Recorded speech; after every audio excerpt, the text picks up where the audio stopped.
भागना भी जानता है, जिससे आप सभी को यह लगेगा कि वह मर गया है और इस तरह हमारी निगरानी से छुटकारा मिल जाएगा। यह हृदय प्रकृति, ये विधियां वास्तव में मेरी अपेक्षाओं से कहीं अधिक बेहतर साबित हुई। किशोर की हंसी खामोश रात में गूंज उठी। उसकी नजर तेज होकर वापस अभय सिंह पर पड़ी। अब तुम्हारा काम उसे मेरे लिए ढूंढना है। अभय सिंह की आंखों में खुशी की एक झलक दिखाई दी। फिर उसने शांत भाव से विश्लेषण किया, पिताजी, अथर्व को अपने बूढ़े बटलर आहफू को नहीं छोड़ना चाहिए। जब तक हम चुपके से आहफू पर नजर रखते रहेंगे, शायद हमें जल्द ही परिणाम मिल जाएंगे। हालांकि किशोर ने अपना सिर हिलाया और अपनी चाय का कप उठा लिया। यह बेकार है। मैंने आज सुबह ही लोगों को उस पर नजर रखने के लिए भेज दिया था। नतीजतन उसके पीछे पीछे बाहर निकलने के कुछ ही समय बाद वे रहस्यमय तरीके से गायब हो गए, बिना कोई निशान छोड़े। अभय सिंह का हृदय पसीज गया। किशोर ने चाय की एक घूंट ली और बात जारी रखी। हालांकि मेरा मानना है कि उसे अभी भी ईस्ट सी सिटी में ही होना चाहिए। आपको ईस्ट सी सिटी में सिंह परिवार के पूरे खुफिया नेटवर्क का इस्तेमाल करके उसे मेरे लिए ढूंढना है। याद रखें, गुप्त रूप से आगे बढ़े, किसी को भी सतर्क न करें, खासकर चौहान परिवार को। उसे मुझसे मिलने के लिए वापस ले आओ। किशोर रुका और जारी रखा, बशर्ते वह वापस लौटने को तैयार हो। भविष्य में मैं उसका अच्छे से ध्यान रखने पर विचार करूंगा। अभय सिंह ने तुरंत सिर झुकाया और निर्णायक जवाब दिया, जी हाँ पिताजी। इटर्नल नाइट गिल्ड, तीसरी मंजिल। एक पूर्व गिल्ड लीडर के कार्यालय को अथर्व के बेडरूम में बदल दिया गया था। शौर्य को नियंत्रित करते हुए उन्होंने संघ का पहला कठोर नियम जारी किया। तीसरी मंजिल गिल्ड लीडर का निजी क्षेत्र था। बिना अनुमति के किसी को भी वहां कदम रखने की इजाजत नहीं थी। अथर्व ने यहां छिपने का विकल्प चुना और ऐसा करते हुए उसने विचारों के अंतर का फायदा उठाया। सबसे अंधेरी जगह दीपक के नीचे होती है। भले ही चौहान परिवार को पता होता कि वह मरा नहीं है, फिर भी वे कभी कल्पना भी नहीं कर सकते थे कि वह एक हलचल भरे गिल्ड बेस में छिपने की हिम्मत करेगा। इसके अलावा इस समूह के सभी लोग जल्द ही उसके अपने लोग बन जाएंगे। वे उसके सबसे वफादार मुखबिर और सबसे भरोसेमंद रक्षक बन जाएंगे। कृष और आस्था को बाहर जाकर अपनी दिनचर्या में सुधार करना था और वे हमेशा उसके साथ नहीं रह सकते थे। अगर चौहान परिवार को वाकई यह जगह मिल गई, तो गिल्ड के ये लोग उनके लिए समय खरीदने का आखिरी सहारा होंगे। अथर्व अपनी व्हीलचेयर में पीछे की ओर झुक गया और खिड़की से बाहर रात के नजारे को देखने लगा। उसके मन में एक लड़की का रोता हुआ चेहरा उभर आया। उस लड़की कार्तिका को जरूर लग रहा होगा कि वह मर गया है और वह इस समय बहुत दुखी होगी। अथर्व के दिल में दर्द की एक लहर दौड़ गई, लेकिन उसके पास कोई विकल्प नहीं था। इससे पहले कि वह चौहान परिवार इस बड़े छिपे हुए खतरे से निपट पाता, वह उससे संपर्क नहीं कर सका। इससे वह एक बार फिर खतरे के भंवर में फंस जाएगी। अथर्व ने अपने विचारों पर काबू पाया। उसकी आंखें एक बार फिर ठंडी पड़ गईं। समय गिनते हुए यह जल्द ही शुरू हो जाना चाहिए। अगली सुबह इटर्नल नाइट गिल्ड का हॉल लोगों से खचाखच भरा हुआ था। नए भर्ती किए गए सदस्यों और शुरू में परीक्षा उत्तीर्ण करने वाले 5 सदस्यों को मिलाकर कुल संख्या 30 से कम थी। उनके चेहरों पर चिंता और बेचैनी के भाव थे। गिल्ड लीडर आस्था ने उन्हें सुबह सुबह यहां बुलाया था और कहा था कि अंतिम मूल्यांकन होगा। केवल वही लोग जो मूल्यांकन में उत्तीर्ण हुए इटर्नल नाइट के आधिकारिक सदस्य बन सकते थे। पिछले कुछ दिनों में उन्हें अभूतपूर्व व्यवहार प्राप्त हुआ था। प्रशिक्षण की सभी सुविधाएं उपलब्ध हैं, साथ ही दिन में 3 बार पौष्टिक भोजन भी मिलेगा। शहर से बाहर लेवल बढ़ाने के दौरान भी अविश्वसनीय रूप से शक्तिशाली वाइस गिल्ड लीडर शौर्य ने व्यक्तिगत रूप से टीम का नेतृत्व किया। इस तरह के जीवन ने निचले स्तर पर संघर्ष कर रहे इन अकेले किसानों को पहली बार अपनेपन की भावना का एहसास कराया। वे जाना नहीं चाहते थे, मूल्यांकन का विषय क्या है? ऐसा तो नहीं होगा कि हमें फिर से किसी बॉस से लड़ना पड़े, है ना? भीड़ में लगातार कानाफूसी हो रही थी। आस्था सबके सामने खड़ी थी, उसके चेहरे पर शांति का भाव था। उसने हाथ बढ़ाकर हॉल के कोने में स्थित एक बंद दरवाजे की ओर इशारा किया। मूल्यांकन उसी कमरे में होगा। एक एक करके अंदर जाओ। सभी ने उस दिशा में देखा जिधर उसने इशारा किया था। उनके चेहरों पर हैरानी के भाव थे। यह एक साधारण सा भंडारगृह था। उसमें किस प्रकार का मूल्यांकन शामिल हो सकता है? गिल्ड लीडर, इसके अंदर आखिर क्या है? किसी ने जोर से पूछे बिना नहीं रह सका। आस्था ने अपना सिर हिलाया। अंदर जाओ और तुम्हें पता चल जाएगा। उसने चारों ओर सबकी ओर देखा। उसकी आवाज स्पष्ट और ठंडी थी। मूल्यांकन अब शुरू होता है। पहला कौन होगा? भीड़ में हलचल मच गई। सब एक दूसरे को देखने लगे, लेकिन किसी ने जवाब नहीं दिया। ठीक तभी भीड़ में से एक दुबली पतली आकृति बाहर निकली। उसने जरा भी संकोच नहीं किया और सीधे बंद दरवाजे की ओर चल पड़ा। आस्था ने उसे पहचान लिया। गोविंद।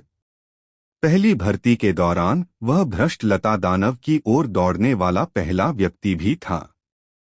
सबकी निगाहों के सामने गोविंद ने दरवाजा खोला और अंदर चला गया। उसके पीछे दरवाजा धीरे धीरे बंद हो गया। कमरा बहुत अंधेरा था। वहां केवल एक मेज और 2 कुर्सियां थीं। मेज पर एक मंद रोशनी वाला तेल का दीपक जल रहा था। टिमटिमाती लौ ने दीवार पर एक व्यक्ति की लंबी छाया बनाई। गोविंद का दिल एक पल के लिए धड़कना भूल गया। कुछ समय बाद मेज के उस पार एक आदमी पहले से ही बैठा हुआ था। उस आदमी के बाल चांदी जैसे थे। उसकी त्वचा इतनी पीली थी कि लगभग पारदर्शी लग रही थी, और वह इतना सुंदर था कि वह किसी आम इंसान जैसा नहीं लग रहा था। वह चुपचाप उसे देख रहा था। उसके चेहरे पर हल्की सी मुस्कान थी। यह आस्था थी, जो अथर्व द्वारा नियंत्रित थी। आस्था ने हाथ बढ़ाकर अपने सामने खाली सीट की ओर इशारा किया। कृपया बैठिए। उनकी आवाज कोमल थी, फिर भी उसमें एक अदम्य शक्ति थी। गोविंद संभल गया और कुछ सावधानी से कुर्सी खींचकर आस्था के सामने बैठ गया। तुम्हारा नाम क्या है? आस्था ने पूछा। गोविंद। पेशा? सी रैंक शैडो असैसिन, गोविंद ने ईमानदारी से जवाब दिया। तुम शाश्वत रात्रि में क्यों शामिल होना चाहते हो? आस्था की निगाहें मानो लोगों के दिलों की गहराई को भेद सकती थीं। गोविंद कुछ पल के लिए चुप रहा। उसने अपनी मुट्ठियां भींच लीं। मेरी माँ बीमार हैं, बहुत बीमार हैं। यह दवा बहुत महंगी है। किसी गिल्ड में शामिल होकर ही मैं उसके लिए दवा खरीदने के लिए पर्याप्त पैसे कमा सकता हूँ। आस्था ने थोड़ा आगे झुकते हुए सिर हिलाया। तेल के दीपक की रोशनी से उसके चेहरे पर धब्बेदार परछाइयां पड़ रही थीं। क्या आप अधिक मजबूत बनना चाहते हैं? उनकी आवाज में एक मोहक गु जैसी जादुई छटा थी। भले ही आपको इसकी कीमत चुकानी पड़े। गोविंद ने अचानक ऊपर देखा। उसकी आंखों में तीव्र इच्छा की आग जल रही थी। हाँ, उन्होंने जरा भी संकोच नहीं किया। जब तक मैं मजबूत हो सकता हूँ, जब तक मैं अपनी माँ को एक अच्छा जीवन दे सकता हूँ, मैं कुछ भी करने को तैयार हूँ। आस्था मुस्कुराई। वह इसी तरह का व्यक्ति चाहता था। वह धीरे से उठा, मेज के चारों ओर घूमा और गोविंद के सामने खड़ा हो गया। एक ठंडे हाथ ने धीरे से गोविंद के माथे को छुआ। बहुत अच्छा। अब मुझे अपनी वफादारी दिखाओ। मेरा यकीन मानो, मैं तुम्हें और मजबूत बना दूंगा। अगले ही पल आस्था की उंगलियों से एक विशाल प्राचीन शक्ति गोविंद के माथे में प्रवाहित हुई। गोविंद का शरीर बुरी तरह कांप रहा था। उसे ऐसा महसूस हुआ जैसे उसकी आत्मा को एक अदृश्य हाथ ने जकड़ लिया हो और वह पूरी तरह से टुकड़े टुकड़े होने वाली हो। अत्यधिक पीड़ा के बीच एक राजसी उपस्थिति जिसने उसे अपने आप को उसके सामने नतमस्तक करने के लिए प्रेरित किया, उसकी चेतना की गहराई में उतर आई। उसने इसे देखा। उस अंतहीन रात में एक भव्य सिंहासन ऊंचाई पर लटका हुआ था।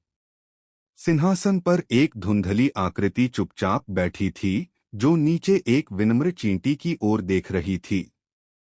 वह आकृति उसका भगवान थी, उसका स्वामी थी। अनुष्ठान समाप्त हो गया। गोविंद ने धीरे धीरे अपनी आंखें खोलीं। आस्था के प्रति उसकी आंखों का भाव पूरी तरह बदल गया था। वह दृष्टि कट्टरता, श्रद्धा और पूर्ण आज्ञाकारिता से मिश्रित थी। वह बिना किसी झिझक के दोनों घुटनों के बल बैठ गया और अपना सिर गहराई से उसमें दबा लिया। आपका सेवक गोविंद। उनकी आवाज में श्रद्धा और विनम्रता थी। प्रभु को नमस्कार। आस्था की मुस्कान में कोई बदलाव नहीं आया। बधाई हो, आपने परीक्षा उत्तीर्ण कर ली है। वह मुड़ा, अपनी कुर्सी पर वापस बैठ गया और मेज पर रखा चाय का कप उठा लिया। बाहर जाओ। अगले व्यक्ति को अंदर आने दीजिए। गोविंद ने झुककर कमरे से बाहर निकल गए और धीरे से दरवाजा बंद कर दिया। वह दरवाजे के बाहर खड़ा था, गहरी सांस ले रहा था, अपने दिल में उठ रही तीव्र धड़कन को शांत करने की कोशिश कर रहा था। हॉल में मौजूद सभी लोगों की निगाहें जिज्ञासा और तनाव से भरी हुई उन पर टिकी हुई थीं। कैसा था? अंदर क्या है? किसी ने धीमी आवाज में पूछा। गोविंद ने ऊपर देखा, भीड़ पर नजर डाली और उनके चेहरे पर कट्टर भक्ति का भाव उभर आया। उन्होंने कोई जवाब नहीं दिया, बल्कि सभी को देखकर जोर जोर से सिर हिलाया। फिर वह एक तरफ चला गया और चुपचाप खड़ा हो गया। उसका शरीर एकदम सीधा था, जैसे कोई सबसे वफादार रक्षक हो।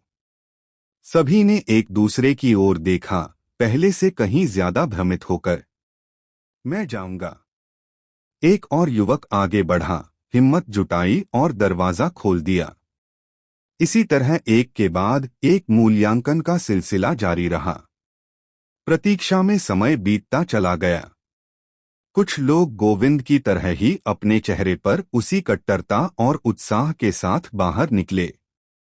कुछ अन्य लोग निराश होकर बाहर चले गए, उनके चेहरे पीले पड़ गए थे। क्यों? आप मुझे दूसरा मौका क्यों नहीं देंगे? अनुबंध में असफल रहे एक युवक ने जैस्मीन की पिंडली को पकड़कर जमीन पर घुटने टेक दिए और फूट फूट कर रोने लगा। गिल्ड मास्टर, कृपया मुझे एक और मौका दीजिए। मैं कुछ भी करूंगा। जैस्मीन के चेहरे पर कोई भाव नहीं था, उसकी आंखें ठंडी थीं। उसने अपना पैर उठाया और बेरहमी से उसे लात मारकर दूर फेंक दिया। मुझे खेद है, जो लोग मूल्यांकन में असफल होंगे उन्हें इटर्नल नाइट गिल्ड छोड़ना होगा।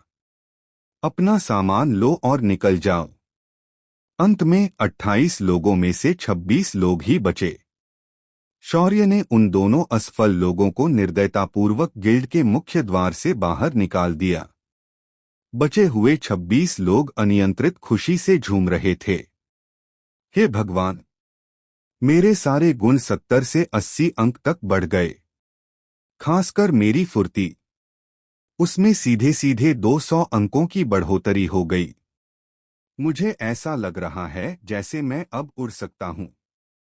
एक तगड़ा ढालधारी योद्धा अब फुर्ती से अपनी जगह पर मुड़ और घूम रहा था। उसकी हरकतें अविश्वसनीय रूप से हल्की थीं। उसके चेहरे पर सदमे के भाव स्पष्ट थे। मैं एक टैंक हूं और अब मैं एक हत्यारे से भी तेज हूं।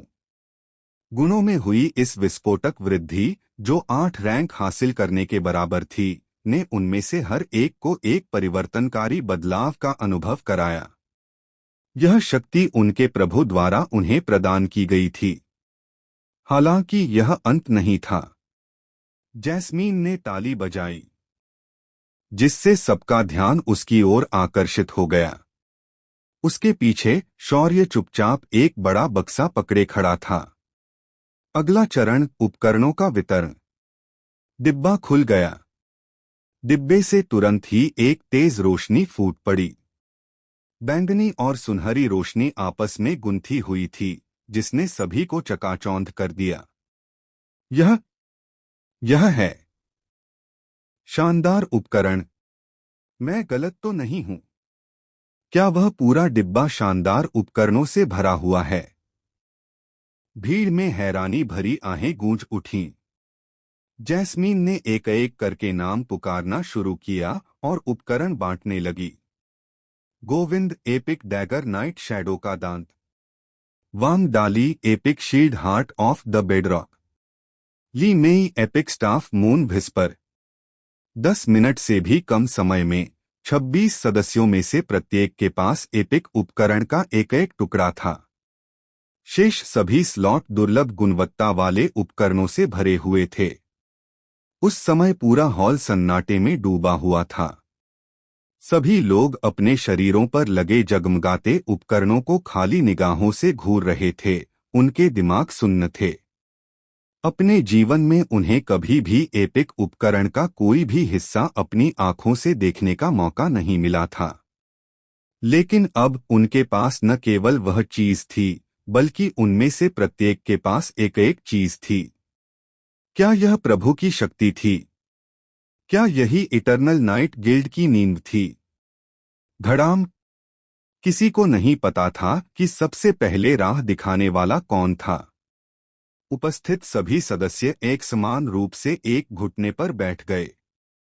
उनकी हरकतें पूरी तरह से समन्वित थीं। उनके चेहरे श्रद्धापूर्ण भक्ति से भरे हुए थे। हम शपथ लेते हैं कि हम मृत्यु तक अपने प्रभु की सेवा करेंगे।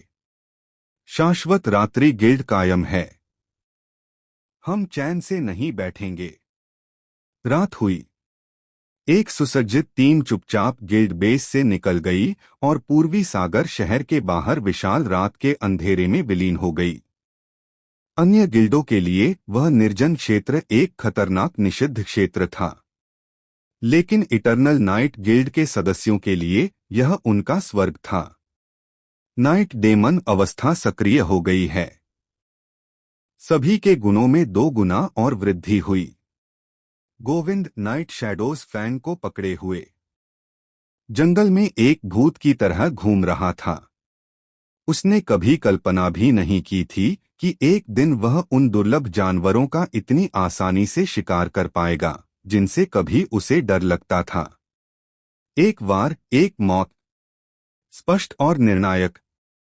एक रात के बाद टीम के सभी सदस्यों ने अपनी रैंक में 1 से 2 स्तर की वृद्धि कर ली थी। इस तरह की समतलीकरण गति के बारे में उन्होंने पहले कभी सपने में भी नहीं सोचा होगा। एक ही समय पर जियांगनिंग शहर में एक होटल के स्वीट में विहान, जो इस समय निष्क्रिय था, ने अचानक दरवाजे पर दस्तक सुनी।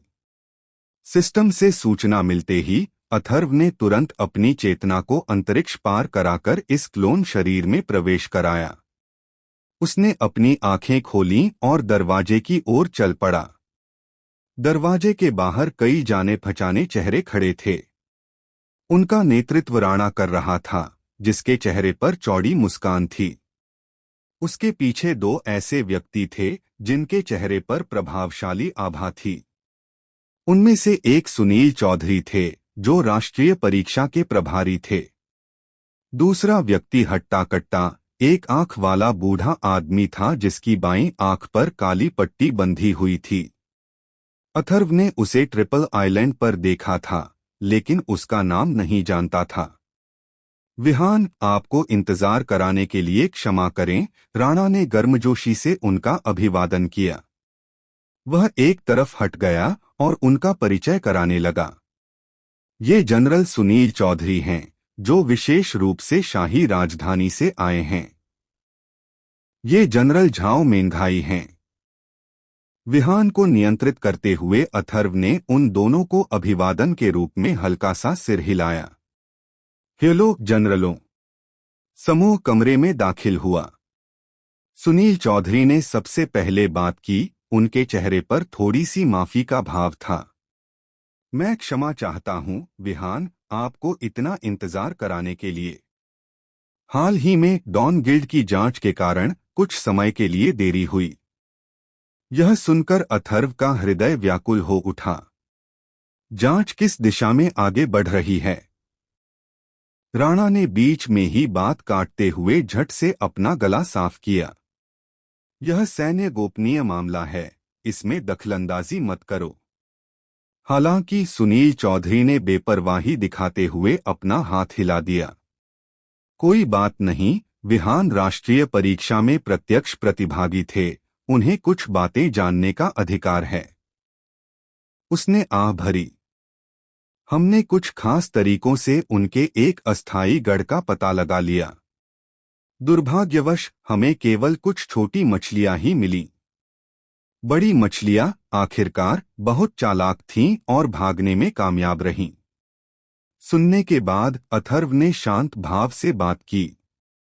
क्या डॉन गिल्ड द्वारा सेना की आंतरिक संरचना में पहले ही घुसपैठ हो चुकी है?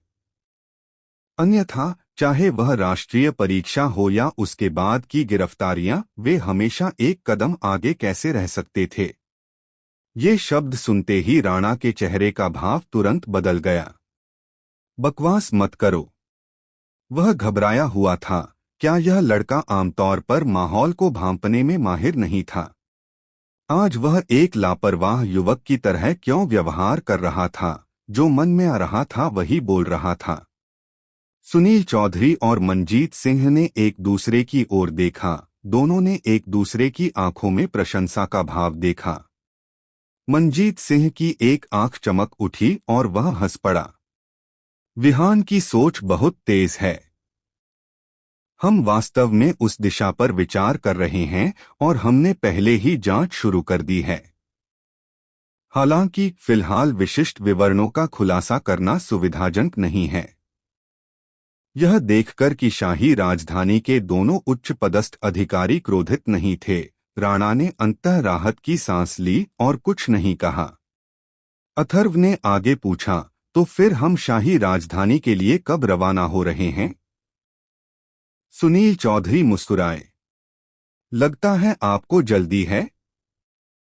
विहान ने सिर हिलाया। उसके चेहरे पर थोड़ी सी ईमानदारी झलक रही थी। मुझे लगभग 10 दिनों की देरी हो चुकी है और मेरी रैंक में बिल्कुल भी वृद्धि नहीं हुई है। जैसा कि आप जानते हैं, हो सकता है कि डॉन गिल्ड ने मुझे पहले ही निशाना बना लिया हो। अगर मेरी ताकत में जल्दी सुधार नहीं हुआ तो मैं काफी चिंतित हूं। सुनील चौधरी की प्रशंसा का भाव और भी प्रबल हो गया।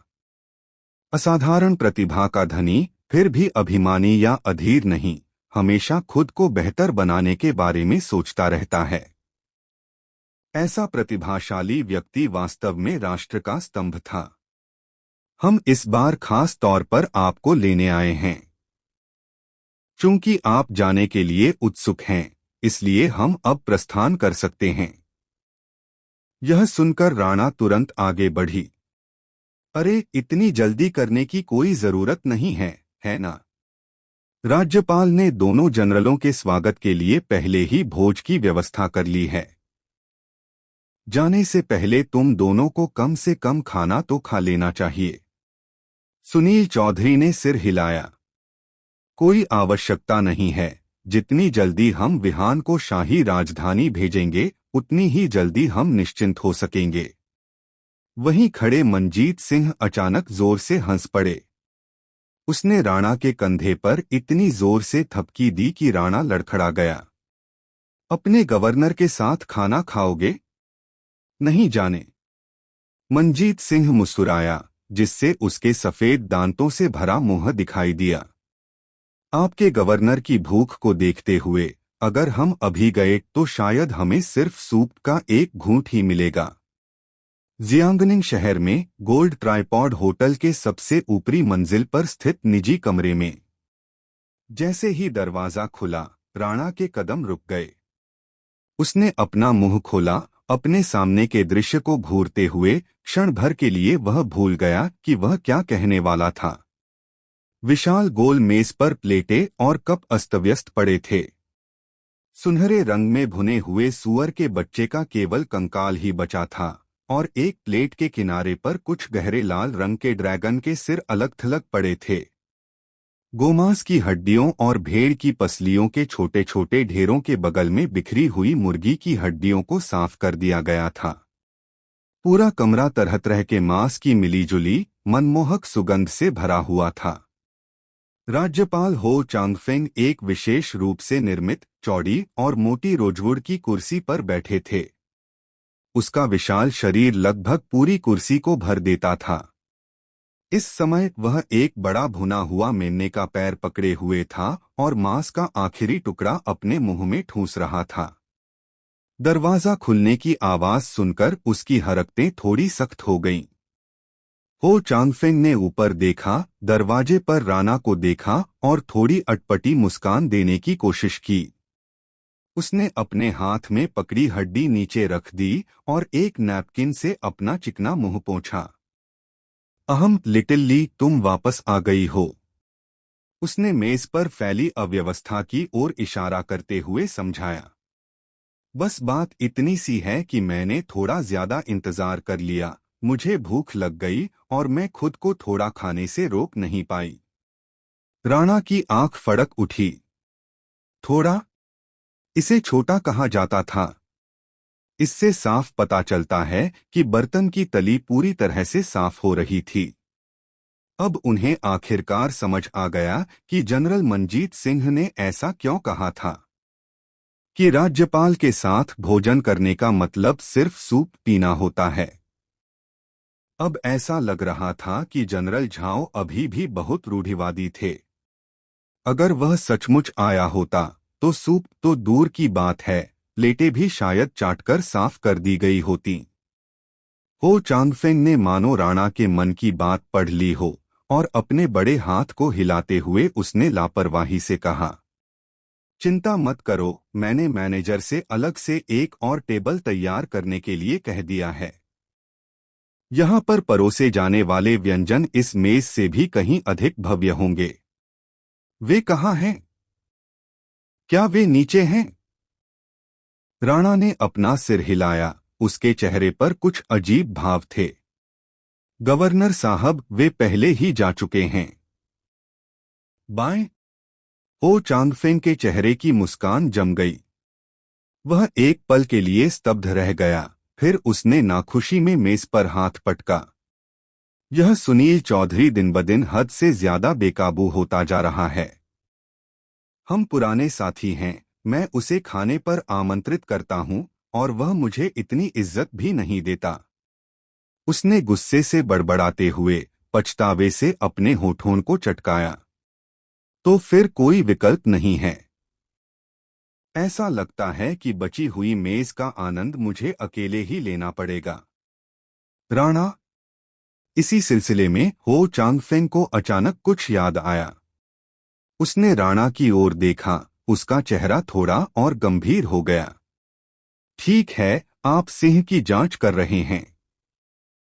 वह बीच में ही रुक गया क्योंकि उसे लगा कि उसके शब्द उपयुक्त नहीं हैं और उसने उन्हें दोबारा लिखा।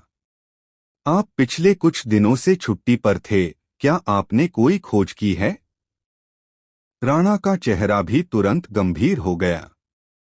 गवर्नर साहब, मुझे वाकई कुछ सुराग मिले हैं।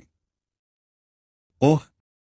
हो चांगफेंग का मनोबल तुरंत बढ़ गया और उसका विशाल शरीर थोड़ा आगे की ओर झुक गया। मुझे बताओ। राणा ने 2 कदम आगे बढ़ाए, निजी कमरे का दरवाजा बंद किया और अपनी आवाज धीमी कर ली। हाल ही में मैंने सिंह परिवार के अधीन कई व्यापारिक कंपनियों की गुप्त रूप से जांच की। मुझे पता चला है कि वे राजसी राजधानी के चौहान परिवार की कंपनियों के साथ गुप्त रूप से व्यापार कर रहे हैं। ऐसा लगता है कि वे जादुई क्रिस्टल बेच रहे हैं। हो चांगफेंग की आंखों की पुतलियां थोड़ी सिकुड़ गईं। सिर्फ जादुई क्रिस्टल ही नहीं, राणा ने आगे कहा, बल्कि कई विशेष सामग्रियां भी हैं जो केवल खंडहरों में ही पाई जाती हैं। जादुई क्रिस्टल एक अत्यंत मूल्यवान रणनीतिक संसाधन होने के नाते इन्हें हमेशा से ही सेना के आधिकारिक चैनलों द्वारा कड़ाई से नियंत्रित किया जाता रहा है। जिया देश के भीतर खोजे गए सभी गुप्त क्षेत्र वर्तमान में मूल रूप से सेना के अधिकार क्षेत्र में हैं। सिंह परिवार और चौहान परिवार को ये जादुई क्रिस्टल कहां से मिले और इतनी मात्रा में कि उन्हें बेचा जा सके? क्या आपको स्रोत मिल गया? वो चांगफेंग ने गहरी आवाज में पूछा। राणा ने अपना सिर हिलाया। दोनों परिवार बेहद सतर्क हैं, लेनदेन के सभी रिकॉर्ड छिपा दिए गए हैं। मुझे उन्हें सतर्क करने से डर लग रहा था, इसलिए मैंने और गहराई से छानबीन करने की हिम्मत नहीं की। हालांकि मौजूदा सुरागों के आधार पर मेरे पास एक साहसिक परिकल्पना है। मुझे संदेह है कि उन्होंने एक बिल्कुल नया गुप्त क्षेत्र खोज लिया होगा और इस गुप्त क्षेत्र का पता सिंह परिवार के हाथों में होना चाहिए। गुप्त क्षेत्र की खुदाई के लिए सिंह परिवार जिम्मेदार है, जबकि चौहान परिवार वहां से संसाधनों का मुद्रीकरण और हस्तांतरण करने के लिए जिम्मेदार है। यह सुनने के बाद हो चांगफेंग गहरी सोच में डूब गया। चर्बी से सिकुड़कर पतली हो चुकी उसकी छोटी छोटी आंखों में एक धूर्तता भरी चमक दिखाई दी। एक विशाल गुप्त क्षेत्र जिसके भीतर मौजूद संसाधनों का मूल्य सैकड़ों अरबों तक पहुंच सकता है। इसमें कोई आश्चर्य की बात नहीं है कि चौहान परिवार और सिंह परिवार के बीच इतने घनिष्ठ संबंध थे। इसमें कोई आश्चर्य की बात नहीं है कि जब सिंह परिवार के साथ कुछ हुआ तो चौहान परिवार ने मामले को जबरदस्ती दबाने के लिए सेना में अपने संपर्कों का इस्तेमाल करने तक की हद पार कर दी। अब यह सब समझ में आ गया, लेकिन वर्तमान समस्या यह थी, यह गुप्त क्षेत्र वास्तव में कहाँ स्थित था? डोंगिंग प्रांत के गवर्नर के रूप में वे प्रांत के भीतर की स्थिति से भली भांति परिचित थे। डोंगनिंग प्रांत में केवल 2 ही ज्ञात गुप्त क्षेत्र थे और उन पर हमेशा से ही सेना का कड़ा नियंत्रण रहा था। सिंह परिवार ने बिना किसी को बताए तीसरे गुप्त क्षेत्र का पता कैसे लगाया? हो चांगफेंग ने राणा की ओर देखा, उसका लहजा गंभीर हो गया। आप जांच जारी रखें, चाहे कुछ भी हो जाए। तुम्हें मेरे लिए सिंह परिवार का यह रहस्य उजागर करना ही होगा, लेकिन उन्हें सतर्क न करने का भी ध्यान रखें। हाँ? राणा ने अपनी पीठ सीधी की और गंभीरता से सिर हिलाया। उसका दिल उम्मीद से जल रहा था। सभी को पता था कि एक बार डोंगिंग प्रांत के भीतर एक बिल्कुल नए गुप्त क्षेत्र की खोज हो जाने पर यह एक बहुत बड़ा पुण्य कार्य होगा। तब तक सिंह परिवार के अच्छे दिन समाप्त हो चुके होंगे। एक ही समय पर डोंगनिंग प्रांत के ऊपर आसमान में एक सैन्य हेलीकॉप्टर तेज हवाओं का सामना करते हुए शाही राजधानी की ओर तेज गति से उड़ान भर रहा था। लगभग 7 घंटे की यात्रा के बाद अथर्व को आखिरकार समझ में आ गया कि शहरों के बाहर के इलाकों को निषिद्ध क्षेत्र क्यों कहा जाता था। रास्ते में एक निश्चित दूरी तय करने के बाद लगभग हर बार उन्हें हवाई विचित्र जानवरों, उत्परिवर्तित जानवरों के हमलों का सामना करना पड़ा। वहां तेजाब थूकने वाले भ्रष्ट पंखों वाले पक्षियों के झुंड थे। वहां विशालकाय हाउलिंग विंड हॉक्स भी थे जो हवा के ब्लेड छोड़ सकते थे। जब भी ऐसी स्थिति उत्पन्न होती, सुनील चौधरी भावहीन होकर केबिन का दरवाजा खोल देते थे। उन्हें किसी भी प्रकार के सुरक्षा उपकरण पहनने की भी आवश्यकता नहीं थी, वे सीधे ही उड़ गए। फिर महज कुछ ही सेकंडों में वह उन परेशान करने वाले विकृत जानवरों को साफ सुथरे तरीके से मार डालता था। फिर वह चुपचाप वापस उड़कर आता, केबिन का दरवाजा बंद कर लेता, मानो वह सिर्फ कुछ कचरा फेंकने के लिए बाहर गया हो। उसकी हरकतें इतनी निपुणता से भरी हुई थीं कि उन्हें देखकर दिल में दर्द होने लगता था। स्पष्ट है कि यहाँ आते समय उन्होंने भी ऐसे ही दृश्य देखे होंगे। सौभाग्यवश दो सैन्य जनरलों की उपस्थिति के कारण यद्यपि यात्रा उबड़-खाबड़ थी, फिर भी बिना किसी घटना के संपन्न हुई। जब हेलीकॉप्टर आखिरकार घने बादलों को पार करके शाही राजधानी के हवाई क्षेत्र में प्रवेश कर गया, तो विमान को नियंत्रित कर रहे अथर्व ने खिड़की से बाहर देखा। उसके सामने का दृश्य देखकर उसकी सांसें थम गईं। यह एक शहर की दीवार थी जो बादलों तक फैली हुई थी। इसे पूरी तरह से एक अज्ञात काली धातु से ढाला गया था, जो सूर्य की रोशनी में एक ठंडी चमक बिखेरती थी। शहर की दीवार की ऊंचाई ईस्ट सी सिटी की दीवार की ऊंचाई से कम 3 गुना अधिक थी। दीवार के शीर्ष पर हर 100 मीटर पर एक भयानक जादू निर्देशित तोप लगी हुई थी, जिसका मुंह दिल दहला देने वाली ऊर्जा के आभामंडल से जगमगा रहा था, जो सघन रूप से पैक और असंख्य था। शाही राजधानी के हवाई क्षेत्र में प्रवेश करने के बाद शहर का नजारा और भी अधिक शानदार हो गया। जमीन पर गगनचुंबी इमारतें ऊंची और घनी रूप से खड़ी थीं, जो क्षितिज तक फैली हुई थीं। उससे पहले की शाही राजधानी की तुलना में पूर्वी सागर शहर एक महत्वहीन छोटे से गांव जैसा प्रतीत होता था। सुनील चौधरी ने विहान के चेहरे पर मौजूद पूरी तरह से हैरान भाव को देखा और उनके चेहरे पर एक गर्व भरी मुस्कान आ गई। कैसा है? काफी चौंकाने वाला है ना? उसने विहान के कंधे पर थपथपाया। विहान, शाही राजधानी में आपका स्वागत है। हेलीकॉप्टर के प्रोपेलर की गर्जना धीरे धीरे कम हो गई। विमान का ढांचा खुले हेलीपैड पर सुचारू रूप से उतर गया। केबिन का दरवाजा खुला और विहान को नियंत्रित कर रहे अथर्व, सुनील चौधरी और मनजीत सिंह के पीछे पीछे विमान से बाहर निकल गए। डोंगिंग प्रांत से बिल्कुल अलग वातावरण ने उन्हें घेर लिया। यह अधिक सूखा और शुद्ध था। एक गहरे काले रंग का सैन्य ऑफरोड वाहन पहले से ही इंतजार कर रहा था। तीनों वाहन में बैठ गए और वाहन तेजी से हेलीपैड से निकलकर शाही राजधानी की चौड़ी सड़कों में विलीन हो गया। अथर्व खिड़की से बाहर तेजी से दूर होते हुए दृश्य को देखता रहा। वह अब भी कुछ हद तक विस्मय में था। यहाँ की हर इमारत में एक ऐसी सुंदरता समाहित थी जो विज्ञान, कथा और कला को आपस में जोड़ती थी। आकाश में पेशेवर लोग कभी कभी उड़ते हुए दिखाई देते थे। जमीन पर पैदल चलने वालों के पहनावे भी ईस्ट सी सिटी की तुलना में कहीं अधिक फैशनेबल और आधुनिक थे। हम कहाँ जा रहे हैं? उसने पूछा। सुनील चौधरी ने एक रहस्यमयी मुस्कान बिखेरी, जिससे वह असमंजस में रहा। क्या आप अपनी ताकत बढ़ाने के लिए उत्सुक नहीं हैं? स्वाभाविक रूप से हम आपको आगे बढ़ने के लिए एक अच्छी जगह पर ले जा रहे हैं। आधे घंटे बाद वाहन की गति धीरे धीरे कम हो गई। अथर्व की निगाहें सामने खड़ी एक भव्य इमारत पर टिकी हुई थीं। यह एक विशाल मेहराब था। यह पूरी तरह से सफेद जेड पत्थर से तराशा गया था और इसकी ऊंचाई 100 मीटर थी। आर्चिट्रेव के ऊपर ड्रैगन और फीनिक्स शैली में 4 सुनहरे अक्षर उकेरे गए थे।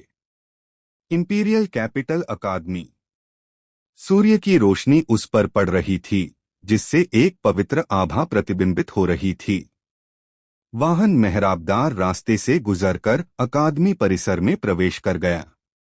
चौड़ी सड़क के दोनों ओर करीने से छंटे हुए लॉन और हरे भरे प्राचीन वृक्ष थे। अकादमी की वर्दी पहने कई युवा छात्र छोटे छोटे समूहों में सड़क पर टहल रहे थे।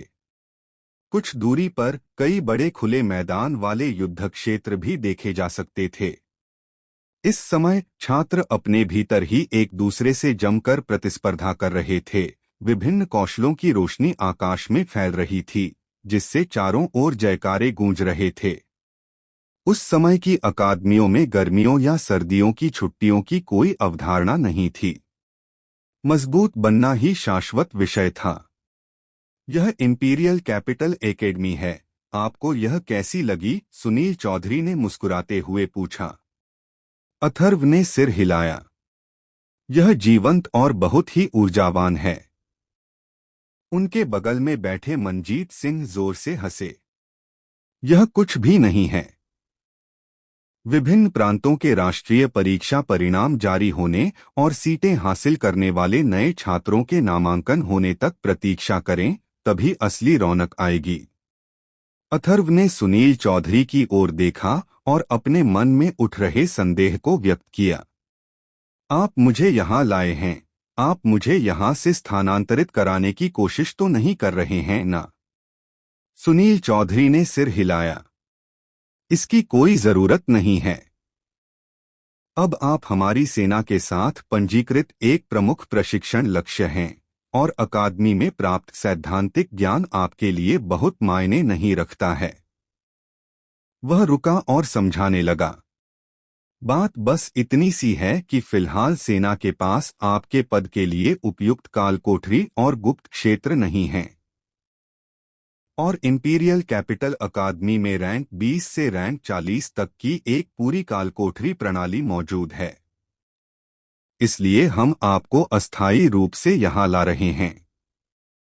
अथर्व समझ गया।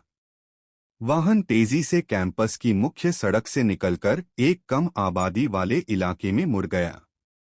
यह अकादमी का विला क्षेत्र था। प्रत्येक विला को उत्कृष्ट रूप से डिजाइन किया गया था और वह बेहद आलीशान था। उनके बीच पर्याप्त दूरी थी, जिससे पूर्ण गोपनीयता सुनिश्चित होती थी। जो लोग यहाँ रह सकते हैं, उनकी पहचान असाधारण होनी चाहिए। अंततः वाहन एक विचित्र शैली के विला के सामने रुक गया। अथर्व बाहर निकला। अपने सामने का दृश्य देखकर वह स्तब्ध रह गया। पूरा विला लगभग पूरी तरह से विभिन्न प्रकार की विचित्र आकृतियों वाली लताओं से घिरा हुआ था। लताएं विचित्र रंगों की थीं, कुछ स्याही की तरह काली थीं, तो कुछ सांपों की तरह खून की तरह लाल थीं। वे आपस में इस तरह जटिल रूप से गुंथे हुए थे कि विला को इस कदर कसकर घेरे हुए थे कि उसमें प्रवेश करना असंभव था। दीवारें नीली बोस्टन आइवी से ढकी हुई थीं, जिसकी पत्तियां हवा में लहरा रही थीं और हल्की नीली चमक बिखेर रही थीं। विला के सामने वाले आंगन में कई तरह के ऐसे पौधे उगाए गए थे जिन्हें उसने पहले कभी नहीं देखा था। कुछ जलती हुई लौ की तरह दिख रहे थे, कुछ अन्य देखने में लालची आंखों की तरह लग रहे थे। इस समय झुकी हुई काया वाली एक बूढ़ी महिला आंगन में थी, जिसके हाथ में एक प्राचीन पानी देने वाला डिब्बा था और वह आराम से उन विचित्र पौधों को पानी दे रही थी। सुनील चौधरी आगे बढ़े और विनम्रतापूर्वक आंगन की बाड़ के गेट पर दस्तक दी। दस्तक दस्तक। बुजुर्ग महिला ने अपना सिर नहीं उठाया। उसकी आवाज बहुत पुरानी और कर्कश थी। दरवाजा खुला है, अंदर आ जाओ। सुनील चौधरी पीछे मुड़े, विहान की ओर देखा और उसे सख्ती से निर्देश दिया। अंदर जाने के बाद कम बोलें। आपको याद है? अथर्व उसके गंभीर व्यवहार से अचंभित था, लेकिन फिर भी उसने सिर हिलाया। तीनों ने बाड़ का फाटक धक्का देकर खोला और छोटे से आंगन में प्रवेश किया। सुनील चौधरी तुरंत आगे बढ़े और बुजुर्ग महिला के सामने आदरपूर्वक झुक गए। जूनियर सुनील चौधरी, प्रिंसिपल सुभाष को बधाई। मनजीत सिंह ने भी सिर झुकाया। झाओ मेनहाई, प्रधानाध्यापक सुभाष को मेरा नमस्कार। प्रधानाध्यापक सुभाष नाम की वह बूढ़ी महिला अपने फूलों को पानी देती रही मानो उसने उनकी बातें सुनी ही न हो। कुछ क्षण बाद उसने धीरे से बोलना शुरू किया। ओह, यह लिटिल झांग है। आप दोनों आज यहाँ क्यों आए हैं? सुनील चौधरी ने मुस्कुराने पर मजबूर कर दिया। प्रधानाध्यापक सुभाष, हमें आपसे कुछ बात करनी है। मोहित सिंह ने आपको पहले ही बता दिया होगा, है ना? हम एक छात्र को कुछ समय के लिए आपके यहाँ अस्थायी रूप से रहने के लिए भेजना चाहते हैं। मोहित सिंह शब्द सुनते ही बूढ़ी औरत का पानी डालने का काम अचानक रुक गया। उसने ऊपर देखा, उसका झुर्रीदार चेहरा असंतोष से भरा हुआ था। वो बूढ़ा राम नारायण सिंह तो अब मुझसे मिलेगा भी नहीं, वो मुझे क्या बता सकता था? उसने पानी देने वाले डिब्बे को जमीन पर जोर से रख दिया, अपने हाथों को अपनी कमर पर रख लिया, मानो वह कोई पीड़ित छोटी बच्ची हो। मैंने 70 साल से भी अधिक समय तक उसके लिए खुद को पवित्र रखा है, और अच्छी बात यह है कि अब वह मुझसे दूर रहना जानता है। मुझे बताओ, क्या मैं सचमुच इतना डरावना हूं? सुनील चौधरी के माथे पर हल्का पसीना आ गया और वह उसे शांत करने के लिए तुरंत आगे बढ़ा। प्रधानाचार्य सुभाष, कृपया शांत हो जाइए। मोहित सिंह हाल ही में कुछ कामों में व्यस्त हो सकते हैं, वे निश्चित रूप से जानबूझकर आपसे बच नहीं रहे हैं। बुजुर्ग महिला ने मुंह फुलाया और नाक से आवाज निकाली। उसकी नजर सुनील चौधरी के पास से गुजरी और उसके पीछे विहान की नजर पड़ी। उसकी भौहें तुरंत सिकुड़ गईं। आप दोनों जानते हैं कि मैं एक बूढ़ी औरत हूं जो अकेले रहने की आदी हूं, और मुझे शोर सबसे ज्यादा नापसंद है। और तुम मेरे साथ यहाँ एक नौजवान बदमाश के रहने का भी इंतजाम कर रहे हो। मेरे आंगन में लगे सारे पौधे अनमोल हैं, अगर वह उन्हें डरा दे तो क्या होगा? उसने अधीरता से अपना हाथ हिलाया।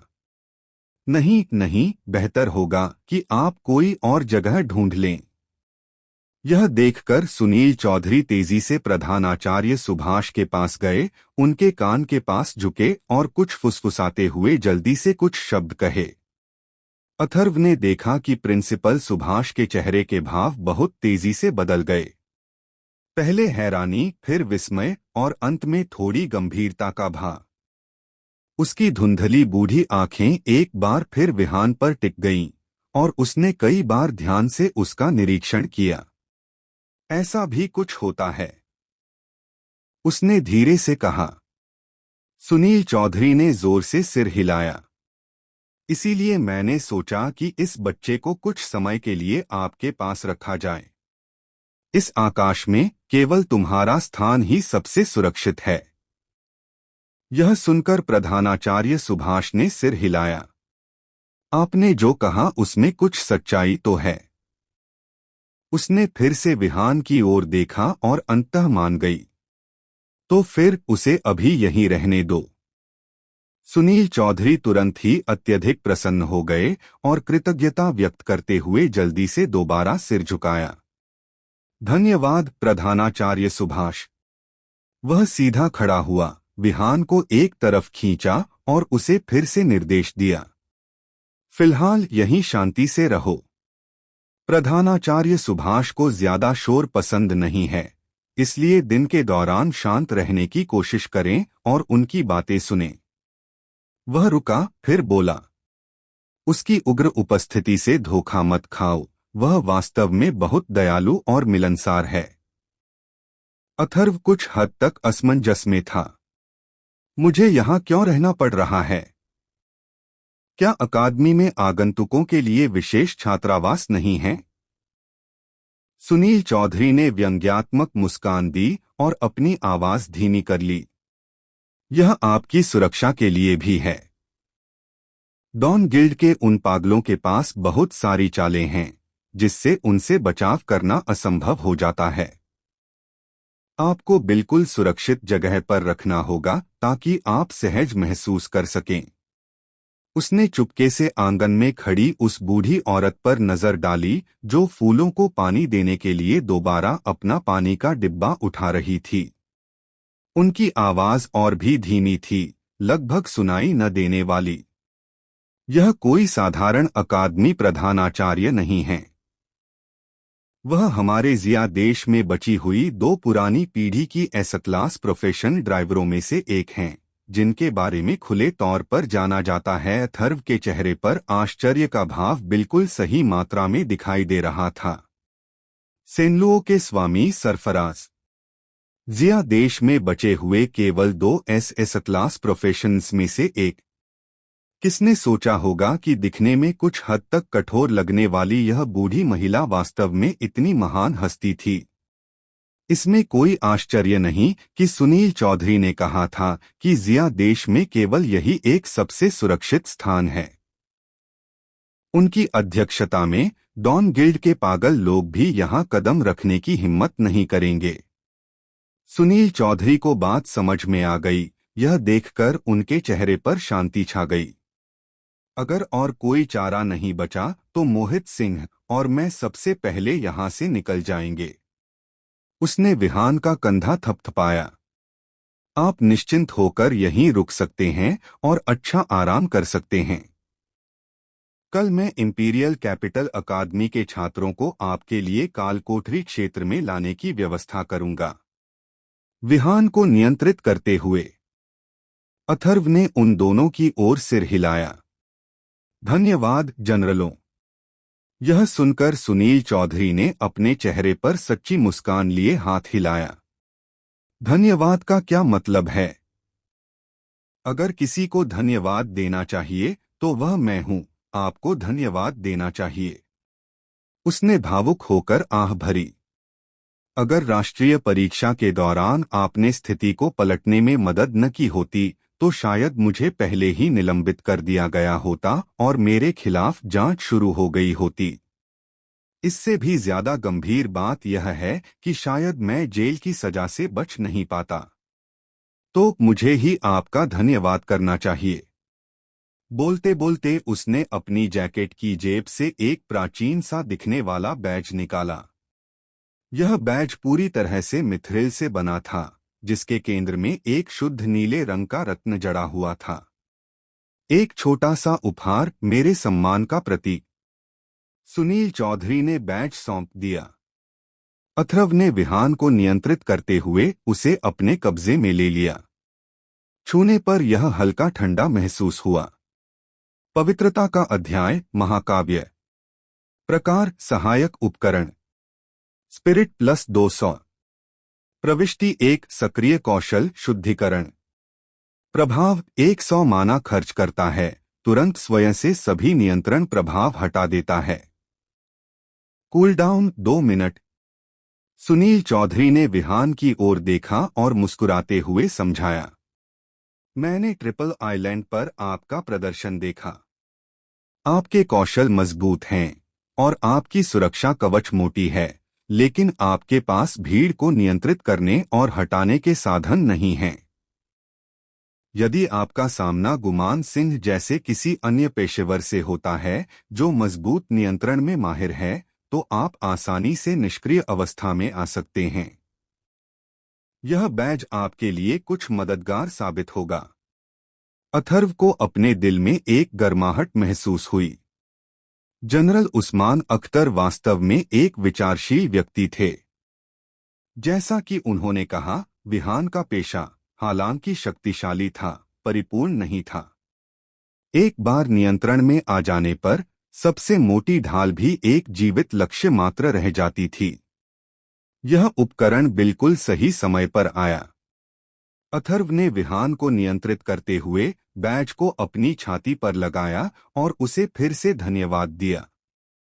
धन्यवाद जनरल उस्मान अख्तर। सुनील चौधरी मुस्कुराए और हाथ हिलाया, फिर मुड़े और मनजीत सिंह के साथ चले गए। उन दोनों को विदा करने के बाद आंगन से सरफराज की थोड़ी अधीर आवाज सुनाई दी। तुम अभी भी वहां क्यों खड़े हो? मेरे साथ अंदर आओ। अथर्व विहान को नियंत्रित करते हुए सरफराज के पीछे पीछे लताओं से ढके भयानक विला में चला गया। जैसे ही दरवाजा खोला गया, अथर्व की पलकें अपने आप फड़कने लगीं। बाहर का नजारा पहले से ही काफी अजीब था। अंदर का दृश्य विचित्र ही कहा जा सकता था। बैठक कक्ष में सोफा नहीं था, इसके बजाय नरम काई और कवक से बुनी हुई एक विशाल फफूंदी की चटाई थी, जो सांस लेते हुए धीरे धीरे लहरा रही थी। ऊपर लगा हुआ लाइट फिक्सचर भी कोई साधारण बल्ब नहीं था। यह एक विचित्र पौधा था जो उल्टा उग रहा था, जिसकी टोपी पर अनगिनत चमकदार बीजाणु बिखरे हुए थे, जो एक नरम प्रतिदीप्ति उत्पन्न कर रहे थे। दीवार पर लगे टीवी की स्क्रीन एक पूरे विशाल चिकने पेड़ के गांठदार तने की बनी हुई थी, जिस पर एक अज्ञात ब्लैक एंड व्हाइट छवि चल रही थी। जिस चीज ने उसके सिर में झंझनाहट को और भी बढ़ा दिया वह थी फर्श। जमीन गहरे हरे रंग की लताओं की मोटी परत से ढकी हुई थी, जिन पर चलने पर नरम महसूस होता था और हल्की सी चू चू जैसी आवाजें भी आती थीं। वे लताएं लगातार रेंग रही थीं और आपस में लिपट रही थीं, मानो अनगिनत सांप पैरों के नीचे चल रहे हों। अथर्व के मन में केवल एक ही विचार शेष था। मोहित सिंह के पास आपसे न मिलने का एक अच्छा कारण था। इस भूतिया जगह पर सारा दिन कौन रहना चाहेगा? संभाल कर उतरें। सरफराज ने पीछे मुड़े बिना निर्देश दिए, उनकी आवाज में प्राचीनता झलक रही थी। उन पर ज्यादा जोर से पैर मत रखो। अगर ये छोटे मोटे लोग मुझसे शिकायत करेंगे तो तुम्हें बाहर निकाल दिया जाएगा। अथर्व मन ही मन नाराज हो गया। आप ही मजबूत हैं, आप सही हैं। वह केवल सावधानी से उनका पीछा कर सकता था, अपने कदमों को हल्का करने की कोशिश कर रहा था। आगे और पीछे की ओर चल रहे वे दोनों विशाल घुमावदार पेड़ की जड़ों से बनी सीढ़ियों से होते हुए दूसरी मंजिल पर चढ़ गए। सरफराज ने बेडरूम का दरवाजा धक्का देकर खोल दिया।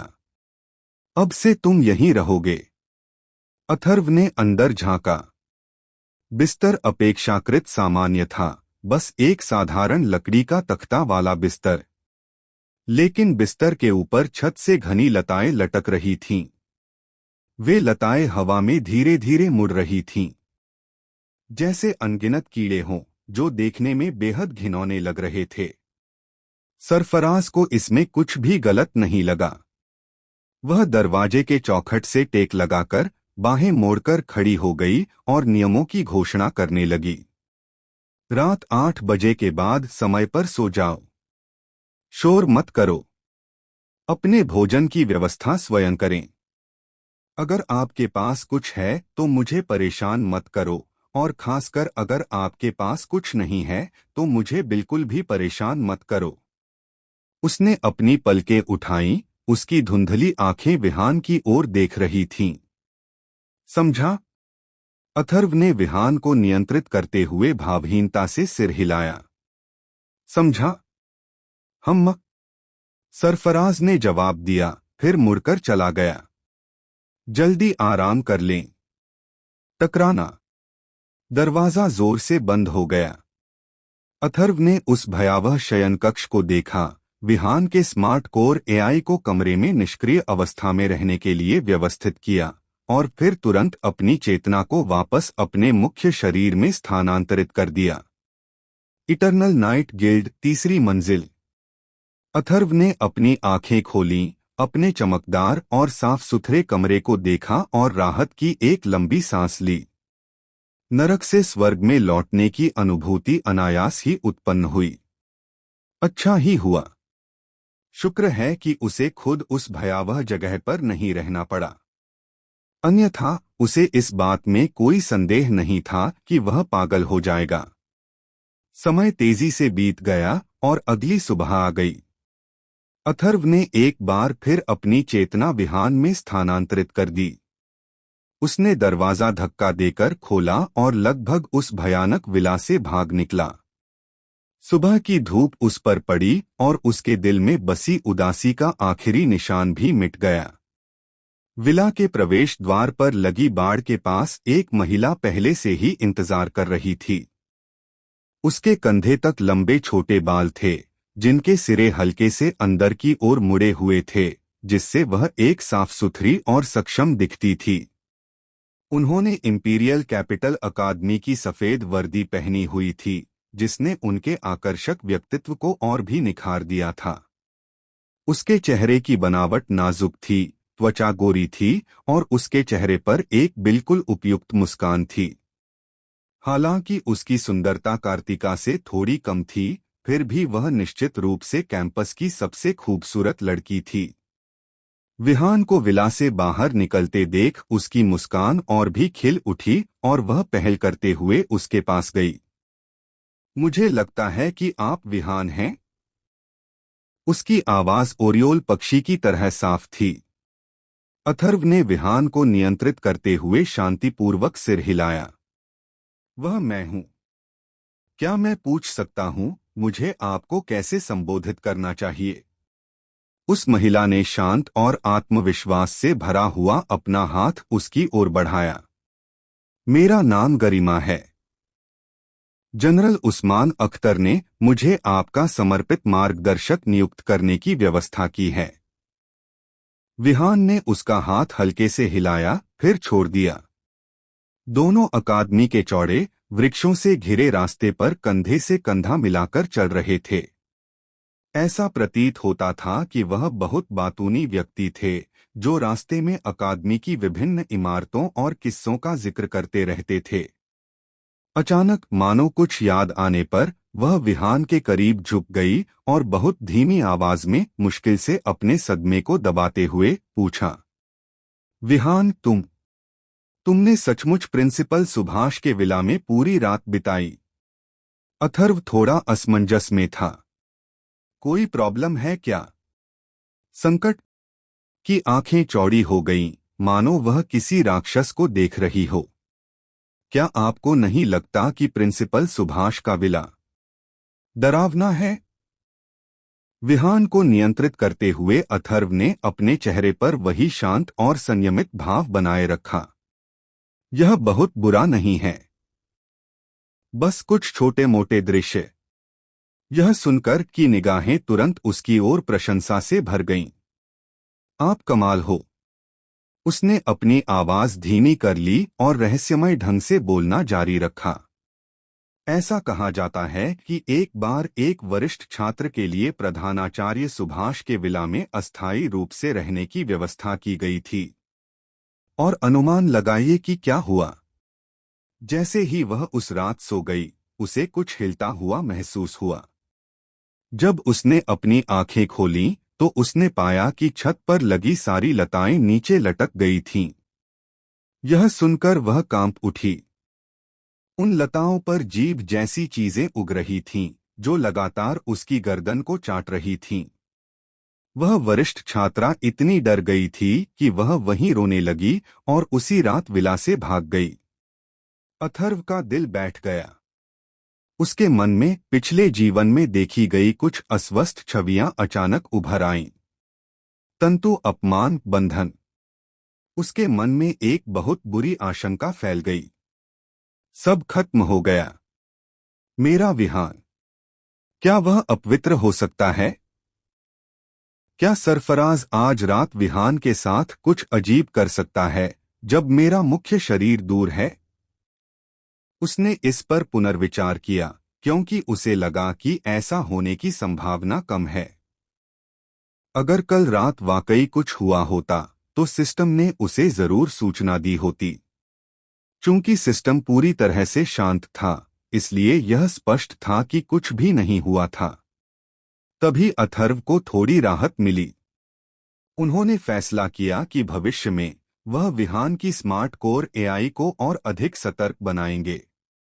20 मिनट बाद गरिमा के नेतृत्व में वे दोनों अंततः उस इंस्टेंस जोन में पहुंच गए जिसका उल्लेख सुनील चौधरी ने किया था। उनके सामने का दृश्य देखकर अथर्व एक बार फिर विस्मय में डूब गया। यह पूरी तरह से ओब्सीडियन और मिश्र धातु से निर्मित एक गगनचुंबी इमारत थी, जो बादलों को चीरती हुई आसानी से 20 या 30 मंजिल ऊंची थी। इमारत की सतह बहती हुई रोशनी की स्क्रीन से ढकी हुई थी, जिन पर भविष्यवादी तकनीक से भरपूर विभिन्न प्रकार की जानकारी और लीडर बोर्ड प्रदर्शित किए जा रहे थे। भवन के प्रवेश द्वार पर लोगों की भीड़ नदी की तरह उमड़ रही थी। अकादमी की वर्दी पहने अनगिनत छात्र अंदर बाहर आ जा रहे थे, जिससे एक चहल पहल भरा दृश्य बन गया था। प्रवेश द्वार के बाहर चौक में तरह तरह की चीखें और रोने की आवाजें उठती और धीमी होती रहीं। हार्ड मॉड वेलिंग माइन में एक समूह बनाने की आवश्यकता है। एक शक्तिशाली योद्धा चाहिए, 300 से अधिक शक्ति आवश्यक है। महाकाव्य हथियार को प्राथमिकता दी जाएगी। 20 लोगों के रेड मोल्टेन कोर के लिए 2 खतरनाक डैमेज डीलरों की जरूरत है। क्या कोई ऐसा माहिर खिलाड़ी है जो टीम का नेतृत्व कर सके? एक तेज आवाज वाले लड़के ने अपनी पूरी ताकत से चिल्लाया। क्या कोई शक्तिशाली हमलावर हैं? हमारी टीम में एक डी-कप वाली वरिष्ठ पुजारिन हैं। भरपूर उपचार क्षमता, अद्भुत जागरूकता, उत्कृष्ट स्थिति। अथर्व ने इमारत को देखा और भावुक हो गया। यह ईस्ट सी सिटी में स्थित छोटे ट्रायल टावर की तुलना में कहीं अधिक भव्य था। चेहरे पर थोड़ी सी गर्व की झलक लिए उसने इसका परिचय देना शुरू किया। यह हमारी इंपीरियल कैपिटल अकादमी का सबसे प्रसिद्ध माइरीड फेनोमेना ट्रायल टावर है। हम इसे निजी तौर पर इंस्टेंस टावर कहते हैं। यहाँ रैंक 20 से रैंक 40 तक के सभी उदाहरण उपलब्ध हैं। गरिमा ने विहान का नेतृत्व किया, भीड़-भाड़ वाली भीड़ से होकर गुजरते हुए इमारत के अंदरूनी हिस्से में प्रवेश किया। पहली मंजिल पर स्थित लॉबी असाधारण रूप से विशाल थी, जिसमें एक बहुत ऊंचा गुंबद था जो किसी विशाल रेलवे स्टेशन जैसा दिखता था। लोगों की आवाजाही बाहर की तुलना में कहीं अधिक चहल-पहल भरी थी। यह पहली मंजिल का पॉइंट्स एक्सचेंज एरिया है, गरिमा ने समझाया। छात्र यहां प्राप्त सामग्री या उपकरणों को अकादमी अंकों के बदले में दे सकते हैं। उसने दूर स्थित खिड़कियों की कतारों की ओर इशारा किया, जहां कई छात्र कतार में खड़े थे। इन बिंदुओं को कम मत आंकिए। पर्याप्त पॉइंट्स होने पर आप इमारत की 20वीं मंजिल और उससे ऊपर जा सकते हैं और पॉइंट्स का उपयोग करके अपनी इच्छानुसार कुछ भी खरीद सकते हैं। उपकरण, सामग्री, कौशल पुस्तकें और यहां तक कि उत्कृष्ट गुणवत्ता वाले उपकरणों के ब्लूप्रिंट भी। की आंखों में लालसा की चमक थी। बेशक उनके लिए आवश्यक अंक खगोलीय स्तर के होते हैं। इनके अलावा इन अंकों का उपयोग ट्यूशन फीस, भोजन खर्च और आवास खर्च को कम करने के लिए भी किया जा सकता है। अकादमी में अंक ही सब कुछ हैं। इसका उद्देश्य सभी प्रतिभागियों को चुनौतियों का सामना करने के लिए प्रोत्साहित करना भी है। अथर्व ने समझदारी से सिर हिलाया, फिर पूछा, क्या मैं अपनी स्थिति में सामग्री के बदले अंक प्राप्त कर सकता हूं? आखिरकार वह इंपीरियल कैपिटल अकादमी का आधिकारिक छात्र नहीं था, वह यहां केवल लेवल बढ़ाने के लिए इंस्टेंसेस का उपयोग करने आया था। यह सुनकर मुस्कुराई और सिर हिलाया। जनरल उस्मान अख्तर ने मुझे आपकी स्थिति के बारे में पहले ही बता दिया है। उसने अपनी जेब से एक बिल्कुल नया काला क्रिस्टल कार्ड निकाला और उसे सौंप दिया। जनरल उस्मान अख्तर ने भी इस बात पर विचार किया था, इसलिए उन्होंने कल ही मुझसे आपका पॉइंट्स कार्ड प्रोसेस करवाया था। इस कार्ड की मदद से आप इंस्टेंसेस में प्राप्त सामग्रियों को पॉइंट्स में बदल सकते हैं। इसके अतिरिक्त जनरल उस्मान अख्तर ने इस कार्ड में पहले ही 10,000 अंक जमा कर दिए हैं, जो अकादमी में आपके दैनिक खर्चों के लिए पर्याप्त होने चाहिए। अथर्व ने कार्ड ले लिया। जनरल उस्मान अख्तर के प्रति उनकी राय और भी अनुकूल हो गई। यह जनरल सचमुच विचारशील थे।